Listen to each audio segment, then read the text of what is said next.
New Japan Pro Wrestling continues with more of Summer Struggle 2021, but also almost closing in on the end of the Super Junior Tag League. Who will walk out as the winner of the challenge for the IWGP Junior Heavyweight Tag Team titles, or will it be, of course, the current tag team champions? But also in the main event, it features a very ending for a long time tag team that we enjoyed the most, but we'll get to that. Also got AEW Dark Elevation with 11 matches that went up to almost an hour and a half, with the main event being TH2 taking on the Lucha Brothers. Also going to review two Dragon Gate events that took place back to back in early March for Championship Gate, where all four titles are on the line on two separate dates. Also, some news updates regarding what's been happening with booking for the NWA EmPowerrr. That's right, it's the all female promotion that Mickey James is producing. What other things are going to take place? But also, Max Caster, as you will know, it's been suspensions, but reports are coming in about what's been going on. There's been word that he may be being released by the company, but however, there's still no confirmation on that. So let's get started with another episode of the Deleted Wrestle Zone.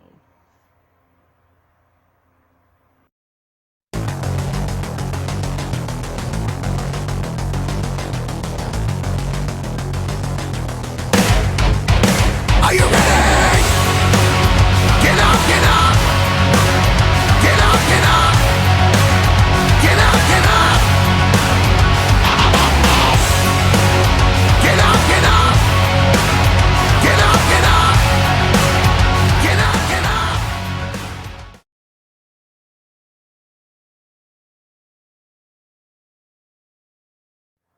Welcome everybody to the Deleted Wrestle Zone. All things that is pro wrestling with AEW, NXT, New Japan Pro Wrestling, Impact Wrestling, the National Wrestling Alliance, various promotions, wrestlers, matches, and championships. I am your host, Jay Rod here. So, let's begin with New Japan Pro Wrestling. As you know, I mentioned before, they continue with more of Summer Struggle 2021, and also they've also decided to continue with Super Junior Tag League, which we are determining who will win to get a chance for the IWGP Junior Heavyweight Tag Team titles. So we'll get into that right now. But first, let's go with the three matches before we get to that. The opening match, we have, of course, Master Wato and Ryusuke Taguchi taking on GBH, the Great Bash Heel, consistent of Tomoaki Hamna and Togi Makabe. As you know, this is a very interesting match because, of course, Taguchi and Master Wato are in fact junior heavyweight contenders, while Hamna and Makabe are both heavyweight. But I have to say, they did a good, solid effort putting on a good match. But however, it's the heavyweights that actually won this match, all thanks to Togi Makabe ending it with his famous finisher. I don't know what he calls it or don't remember it, but it was 1, 2, 3. It's over, Jack. Next match, we got a very interesting 8-man tag team match. Of course, we got Satoshi Kojima, Hiroyoshi Tenzan, Yoshihashi, and Hiroki Goto taking on Suzuki-gun members Doiki, Minoru Suzuki, Taichi, and Zack Sabre Jr. Now, keep in mind here, Ishii was not around. Is still not around because he was, in fact, in New Japan Resurgence, and of course, same thing with Yuji Nagata. But I have to say they did a pretty good job on this one. However, Yoshihashi and Hiroki Goto are in line. The challenge for the IWGP Heavyweight Tag Team titles that Taichi and Zack Sabre Jr. obtained. But there is another factor that was being played. As you know, Yoshihashi and Hiroki Goto are 2/3 of the never open weight 6-man tag team champions. So if somehow they were being pinned, there's a chance that they could be having their titles on the line against the Suzuki-gun members. But luckily, it did not happen when Yoshihashi pinned Doiki, saving for the save. But however, he and Goto's quest for the tag team titles is still ongoing. We'll see what happens when we get there. Next up, we got Chaos members Toru Yano teaming up with the leader Kaguchika Okada taking on Yado and Chase Owens of the Bullet Club. Keep in mind, in this particular story, Chase and Yano are challenging for the KPW provisional trophy.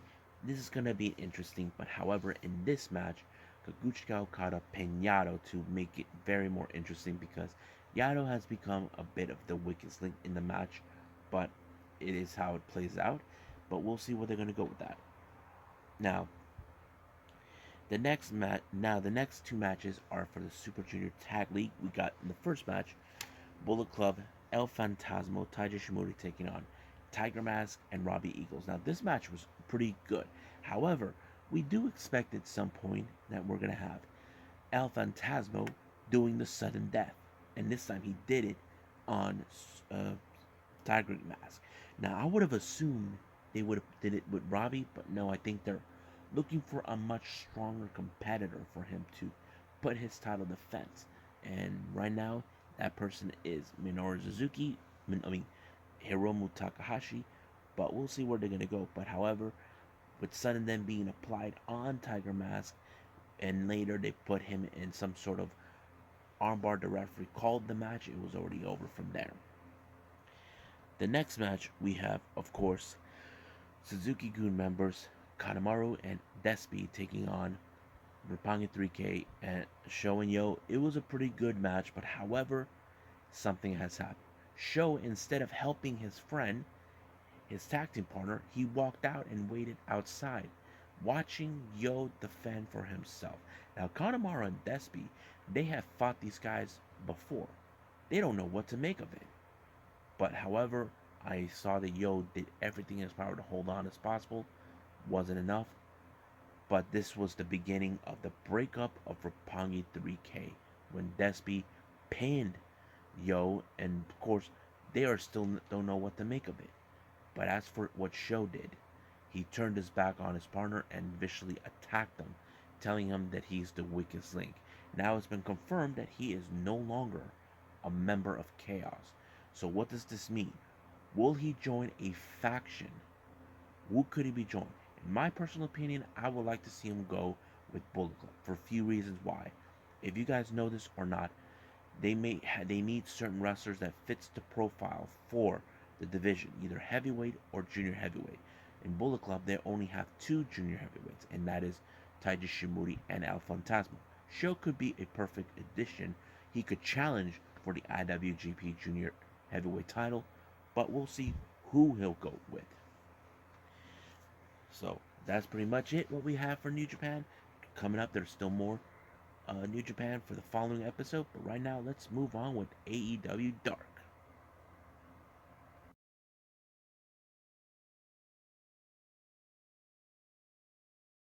Okay, so we got AEW Dark Elevation. It was a pretty good show. Let's go from the start to finish. We have 2.0, Matt Lee and Jeff Parker taking on Duke Davis and Gannon Jones. I have to say, I think 2.0 are a very interesting team. They didn't get the push that they deserve or more exposure they should have deserved when they were in W, but now they're like being a bit more serious on this, and it's still not confirmed yet if they will be signed or whatever the scenario is. But it was a good match, I have to say, the least. So 2.0 won it, just like any other team we expected. Next up, we got Diamante taking on Julia Hart of the Varsity Blondes. The match went pretty well, but however, Diamante decided to steal this one by using a chain that she kept in to knock her unconscious, allowing herself to win the match. But however, she decided to continue beating down on Julia until Big Swole came to save her, but she still wanted some payback against Diamante for what she's been doing to her these past few weeks.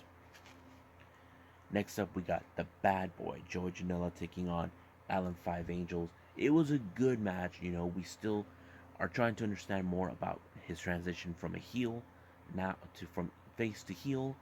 I have to say it's pretty darn good, and of course, he won his match by pulling up the tights of Five. The referee didn't see it. This allowed him to, but however, Will we expect a feud between Sunny and Joey Janela? Well, we could see that coming up somewhere down the line. Next up, we got Hikaru Shida taking on Kira Hogan. Now, if you guys know who she is, Kira Hogan was one half of the Knockouts Tag Team Champions with Tasha Steelz. It's great to see her there. Now, I know some of you are probably thinking, is she going to be signed with AEW? I don't know, but I can tell you this: that Kira Hogan's uh, girlfriend is Diamante. That's right, Diamante and Kira Hogan are dating. They've been in a relationship for who knows how long. 2 years ago, she actually came out that she is openly gay. I got nothing against people like that. I'm totally cool with it. But it's still unclear whether if she has any indications it's where she wants to go. But I have to say she did a pretty good job facing Hikaru Shida. But however, it was the Falcon Arrow that put Kara Hogan away. 1, 2, 3. Shida gets the W. Next up, we got Everybody Dies. Lance Archer taking on Reggie Connells, but you know for a fact he brings him from the back of the stage and he kills him with the black hole, and it's over. 1, 2, 3. That's how he does it, and he gets out of there. Next up, we got Thunder Rosa versus Ray Lynn. It was a very interesting match, but however, I'm always will be a diehard Thunder Rosa's fan, and man, it was a pretty good one. However, she put Ray Lynn in a Fire Thunder Driver. 1, 2, 3. It is over. Next up, we got Anthony Bowens taking on the Bastard Pac. It's a very interesting dynamic. As you know, Bowens has to be currently on his own while Maskcaster is serving suspension. But I will talk more about him in a little later on. But I think the best moment is when we all thought that Pac was at the top of the turnbuckle, he was about to pull off the broken arrow, he decided to, you know what, I'm putting him in the brutalizer, and it was already over the moment he locked it in.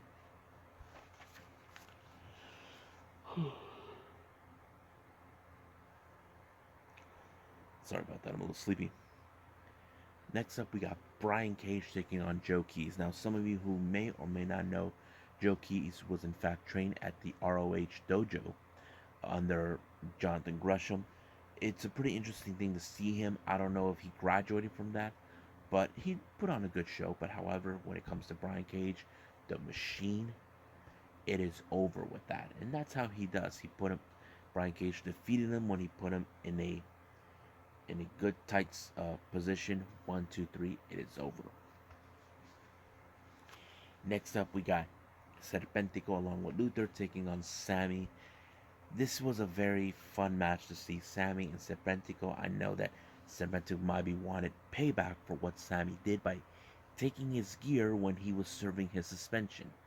So practically, it pretty well when he put him to go to hell, and he won by 1, 2, 3. But however, he was attacked out of the blue by Sean Spears along with Tully Blanchard. It's the rivalry is continuing to escalate a little further more up. Next up, we got Jade Cargill taking on Katie Arquette. Uh, don't know who she is, but I heard that she is a Pittsburgh native right there, and of course, but you can not deny the unmatched power of Jade Cargill. She's very impressive. Now we get to the main event: TH2 versus the Lucha Brothers. Oh my god, this match was unbelievably awesome, I have to say. There's a lot of spots on this one, but it played out pretty well. However, I was impressed with Ray Phoenix, how he get his things done, and then when he put them in that little driver, stomp pile driver, it was already over for TH2, but it's already better for Lucha Brothers to continue winning their matches as we normally love to see. However, there was something that took place they never aired. Now, my assumption it could be Andrade, but we'll see what happens if they reveal that on Dark or Dynamite.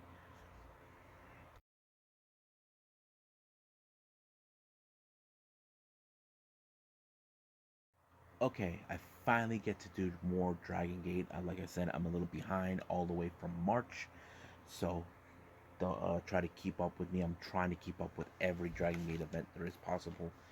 Uh, This because the reason I was backed up is because I got sick. It was not a good, pleasant thing, but um, got better. But I have to catch up with everything else. Um, right now, they were doing at the time. This was in Osaka, Japan, on the 6th of March for the Championship Gate 2020. Like I said, 4 championships will be on the line in 2 different days. On this one, they had the Open the Brave Gate Championship and the Open the Triangle Gate Championship. But let's go from start to finish on these matches.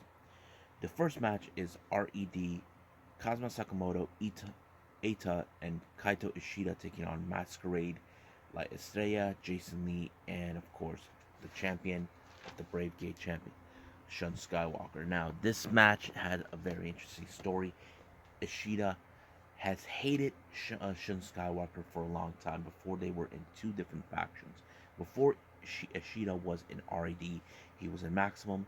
As for Shun Skywalker, he was part of the Mochizuki Dojo. They always were on each other's throats. But however, Ishida had targeted him saying that he's a fraud because he believed what happened to Eita was just a fluke.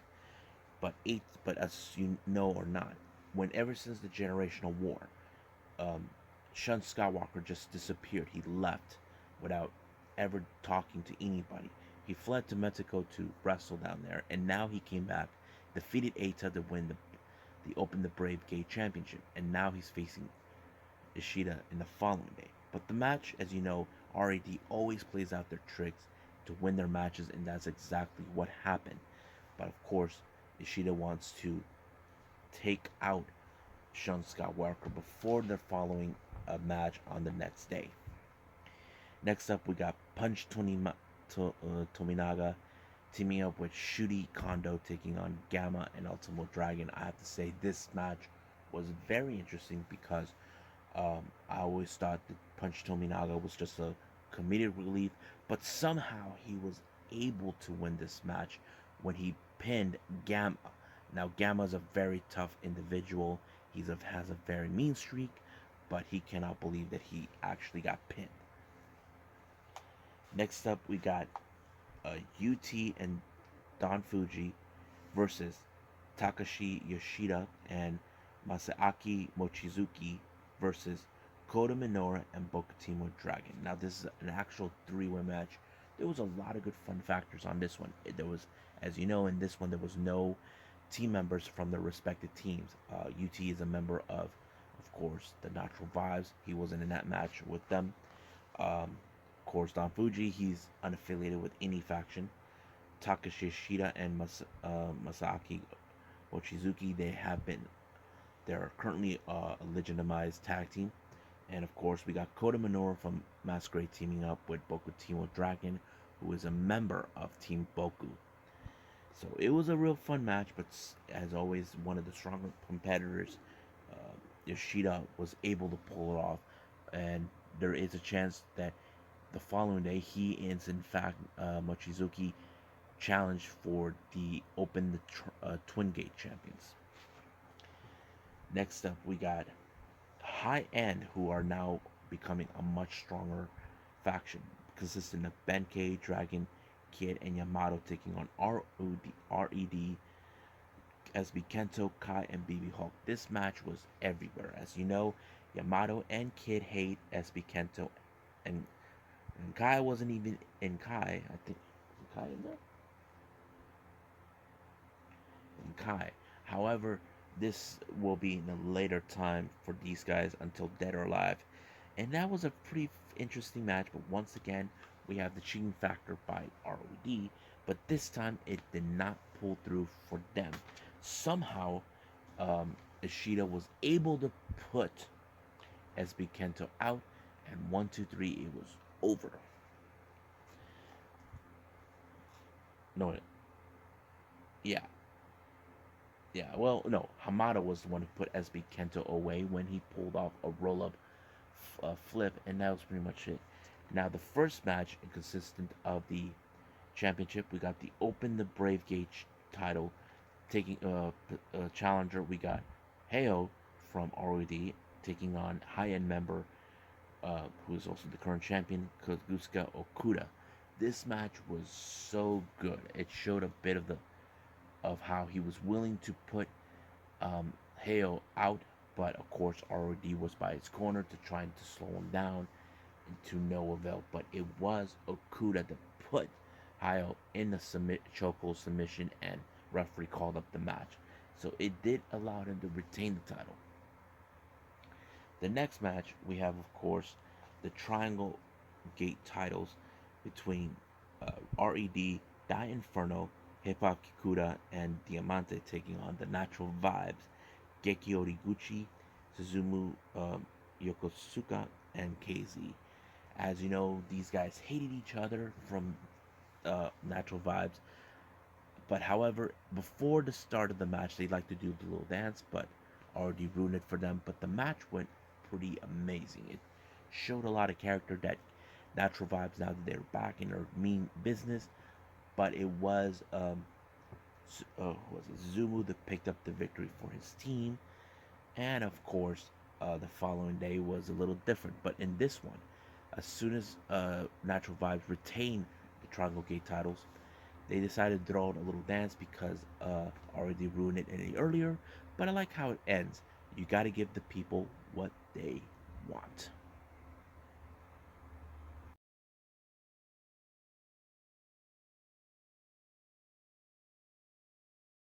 Okay, we're in day two for Championship Gate 2021 on the 7th of March. Opening match, we have two-thirds of Natural Vibes, UT and KZ teaming up with Don Fuji taking on Masquerade, La Estrella, Josh Lee, and Minoru Suzuki. Now, this match was very interesting.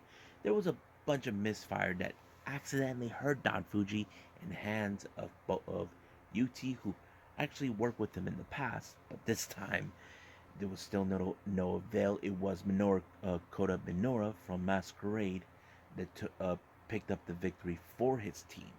As you know, his boss and leader, Shun Skywalker, is in the main event, but we'll get to that when we get there.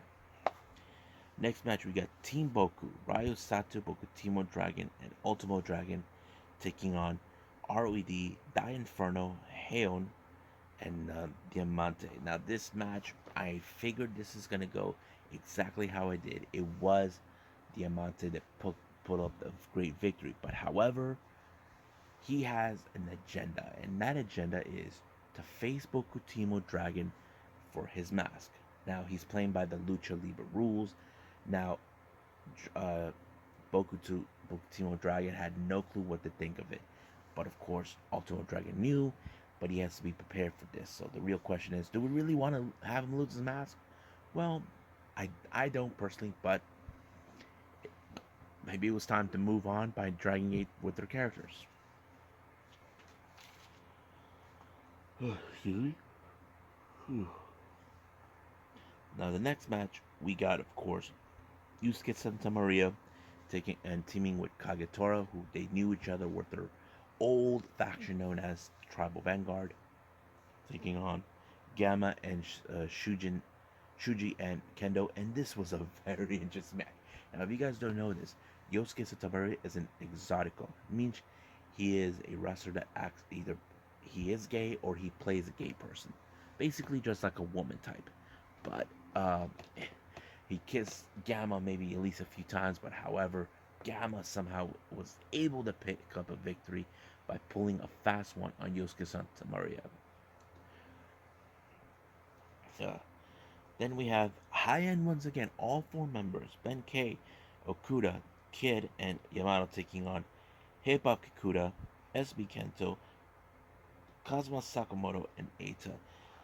I have to say, High End are now a brand new, fresh team that many people have been asking, and they really impressed me a whole lot. I did not expect that High End was going to win. But I have to say, High End is a very impressive faction that we definitely got to pay attention. So this is their second time in a row that they win the matches, but we'll see where they're going to go from there. Now we get to the Twin Gate Championship. We got challengers Takashi Yoshida, Masaaki Mochizuki taking on ROD, Kai, and BB Hulk. I have to say, the match was good. because it showed a lot of character on this one.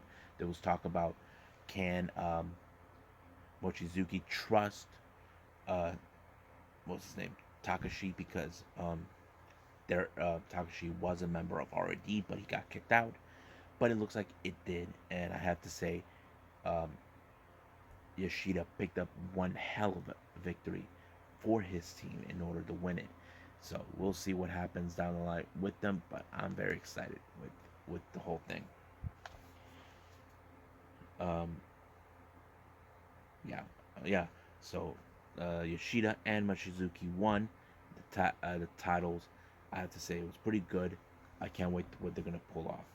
Now we get to the main event. We got the Open the Dream Gate title between Kaito Ishida and Shun Skywalker.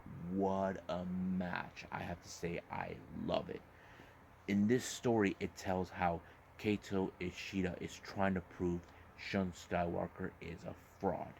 Now, Skywalker did not allow, for whatever reason, for Ishida to get in his head, and he was able to pull it off, even when people said it was a fluke when he became Open the Dream Gate champion, but it happened. So he um,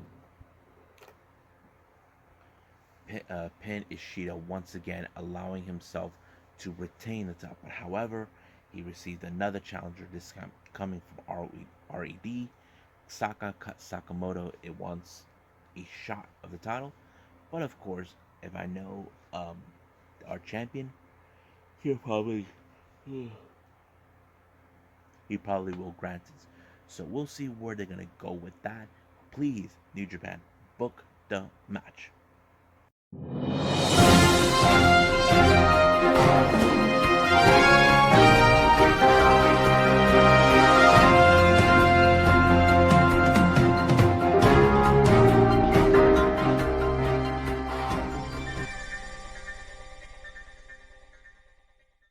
To correct myself, guys, because I'm a little sleepy. I didn't say, when I mentioned the last review on the Dragon Gate, I said New Japan. I meant Dragon Gate. Yeah. So right now, let's just move on from that. So Dragon Gate booked that match. Sakamoto, and of course Shun Skywalker for the Dream Gate.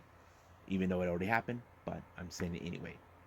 Now let's get to some news updates. Now, as you all know, recently Mickie James made some headways when she is now the official producer for the NWA EmPowerrr show that's taking on. It's gonna happen this month at the end of it. Here's the latest updates. They just booked Thunder Kitty for the NWA Women's Invitational Cup. Now, I'm not too familiar or ever heard of Thunder Kitty, but I'm only putting it out there. Now, as you know, they started doing the NWA Women's Tag Team Tournament. We have two tag teams that are joining. We have coming from AEW, Red Velvet and Kylie King. We now know Layla Hirsch is not alone from the AEW roster, and now we have Hell on High Heels, consistent of Sahara 7 and Renee Michelle. They're not in any promotion, but they work with other promotions for a long time. Now, this is the interesting part. They actually revealed 3 referees that are now been booked for this event. All of them are females. We got Claudia Reeve, Yali Sapphire, and Becky Phillips. Now, I may have heard the name Becky Phillips. I don't remember, but it's a pretty good, interesting thing to watch. Uh, I think this is like what we need to see. I'm very curious when it happens. I don't know if there's any more booking that's going to take place, but we'll see when we get there. Now, the final review, as you know, Max Caster of AEW from the tag team The Acclaim has been put on suspension for 2 months. Apparently, because he said something about Simone Biles' mental illness, and that kind of said then, but keeping up 1000%, which is Conan's podcast, said that the AEW took it a little too far with their freedom. Maybe so, but however, Max Caster should have been more careful what he was going to say, but looks like it didn't. Uh, there has been talk there. There's been revealment that's saying he's planning on leaving AEW to go to WWE. He's already selling his gear, and I'm like, whoa. That's insane. There is no indication if he's going to release, but it looks like there's a hint of that. But nothing is confirmed yet by AEW, but we'll see what happens. I know that this is divided in 50-50. There are people who were okay with the idea of what he said. There's those that didn't. If you guys don't know what he said something about Simone Biles' mental health issues. To be honest with you, mental health is something not to joke around or try to mess with. I normally don't talk about my personal life, but I'll tell you guys this. One of my good friends, uh, her husband died from mental illness. He was in the United States Navy. It was very saddened to hear about his passing. I never met the guy. I mean, he was a good guy from my understanding, but he died from mental illness. Is something not to joke about. This guy left behind not only my friend but also their little girl, and it's broken my heart that they have to go through this without him. But Masscaster should have known what he was going to say, but looks like he didn't. But now it's still, like I said, no indication about any confirmation about if he's leaving AEW or anything. But we'll see what happens, what more information is revealed on this. Well, I hope you guys enjoy this episode. I want to apologize. I'm a bit sleepy. I've been trying to review every wrestling event that I can get my hands on to watch.